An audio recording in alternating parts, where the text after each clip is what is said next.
Tim Kenya mabiro yore tuke mag pinje Afrika jotugo matindo tuke maibiro bagi e boma ma Luanda piny mar Angola omi bandera mar Kenya kawuono. Kano we kinde mano ochiwo ayanga bandera mar Kenya ne timno jakom mar komiti matao tuke mag Olympics pachoka Shedrack Maluki okwayo jotugo go mondo mi ochiwre kendo tim makare ka jopiny Kenya ntiere kod geno kuomgi. Maluki no oten gi jokanyo mag nok Doreen Okiri mabende ne ojiwo jotugo mondo mi oket maino mar getio makare kendo duogo pachoka gi midila mopogore opogore. Tuke go biro chako tarik 10 nyaka 22 dweni ka tim Kenya biro ringo jotugo kabo tingo jotugo maromo 83 kidieny mokwongo wuok e pachoka kawuono. To be here today to wish our young athletes all the best in Angola.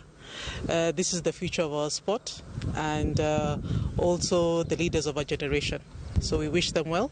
May God be with them. This is a team that is going to compete in the future Olympics. So it's a young team which we are looking forward to seeing it in Dakar next year and LA 2028.